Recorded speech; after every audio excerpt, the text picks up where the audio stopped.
You know that feeling, right? When someone walks into a room and just captures everyone's attention? It's not about being the loudest person or even about their looks. It's this energy, this personal magnetism that we sometimes call an aura. It's something you can feel deep down, even if you can't put your finger on it. But what if I told you that you could not only understand it, but actually build it? Right, it's this silent magnetism. It's what pulls you towards some people, and honestly, it can even push others away because a truly powerful presence is never, ever neutral. And that feeling is just undeniable. You feel it when you're around someone who is so completely comfortable in their own skin, so present, that they just radiate this quiet confidence. So that brings us to the big question. Is this just some kind of magic you're either born with or you're not? Well, the answer is a hard no. This quality, this aura, it's not some mystical thing. It can be constructed. And today, we're going to walk through the exact protocol for building it, piece by piece. Okay, everything starts right here, with the foundation. A powerful presence isn't built on flimsy tricks or some kind of cheap charisma. No, it's built on a rock-solid base of genuine purpose and real, hard-earned skill. This is level 1, and it's absolutely the most critical part. And here's the first major paradox.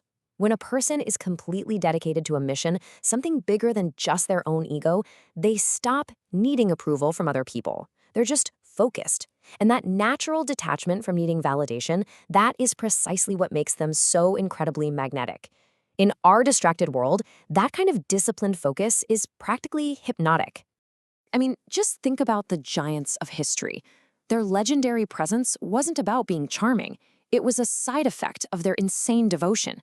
Da Vinci's obsession with how everything worked, Curie's total sacrifice for science, Tesla's relentless drive. Their auras were forged in the fire of their missions. But look, a mission isn't enough on its own. It has to be paired with competence. And competence, well, it's not a mood you can just turn on. It is the end result of this very clear, almost mechanical process. You put in the hard work. You do it again and again through repetition. That repetition builds real competence. And only then, only after all that, does true, unshakable confidence show up. It's a formula, plain and simple. This quote just says it all, doesn't it? It's the peak of competence. The Japanese have a term for it, mushin no shin, the mind without a mind. It's that point where you've practiced something so many thousands of times, it becomes a part of you. Your reputation, your very presence speaks for itself. You don't have to prove a thing, because everyone already knows. All right, so let's move up to the second level. Once you've got that solid foundation, the very next layer is all about cultivating what's happening on the inside. It's about your presence right here in the now. Let's be real, most of us live our lives in that left column. Our minds are just fragmented by notifications, anxieties, constant mental chatter. But every once in a while, you meet someone who lives in the right column, someone whose focus and stability are aimed entirely at the present moment, and it just cuts through all the noise. It feels like a spotlight suddenly turning on in a dark room. And here's the key. What we perceive as their presence is really just us seeing their inner control on the outside. They aren't being thrown around by every random thought or distraction. That kind of internal stability is so incredibly rare today, and its scarcity is exactly what makes it so valuable and so attractive. The philosopher Simone Weil just nailed it with this one. In a world that is starving for focus, giving another person your complete, undivided attention is one of the most powerful gifts you can possibly offer. It communicates respect and value more than any words ever could. And that generosity, that is a cornerstone of a powerful aura. So, you've built your foundation of mission, and you have the core of presence. But how does anybody else see that inner world? Well, that's where our third level comes in. Communication is the bridge that connects your inner reality to everyone else. Think about this for a second. According to a study from Princeton, it takes just 100 milliseconds for someone to form a first impression of you. 100. That is literally faster than you can blink. And get this, over 80% of that instant judgment has absolutely nothing to do with what you say. It's based entirely on your nonverbal cues. You see, your body is always sending messages, whether you know it or not. When you feel genuinely confident and comfortable, you naturally take up more space. You adopt an open posture. These aren't things you can easily fake because your body language is a direct readout of your inner state of security and self-worth. Now, of course, it's not all body language. The words you choose matter immensely. George Orwell argued that lazy language leads to lazy thinking. Well, the reverse is also true. When you speak with precision, you show that you think with precision. And that projects clarity and builds trust instantly. I mean, this is the ultimate case study. People who listened to that debate on the radio, they got Nixon won. But the millions who watched it on TV saw a cool, confident Kennedy next to a nervous, sweating Nixon.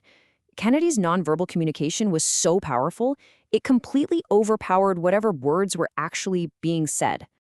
And that brings us to the final and most powerful level of all. This is where everything comes together: coherence and frequency. This is all about getting your inner and outer worlds into perfect, seamless alignment. Coherence is basically integrity in its purest form. It's when your actions, your words, and your core beliefs are all in sync. There are no contradictions. So many of us say one thing and do another, and that conflict is corrosive. A person with coherence has this unshakable aura because they aren't trying to be anything. They are simply being themselves. When Muhammad Ali refused to fight in Vietnam, he put his entire career, even his freedom, on the line. But he was living in perfect coherence with his principles. He famously said he'd rather lose his championship belt than his soul. The world might not agree with you in the moment, but it will always, always respect a person who is unbreakably true to themselves. And finally, let's talk about your emotional frequency. Think of yourself like a radio station. If you're constantly broadcasting anger, fear, and scarcity, guess what you're going to get back? More of the same. But if you can calibrate yourself to a higher frequency, one of passion, compassion, and peace, your entire reality starts to change.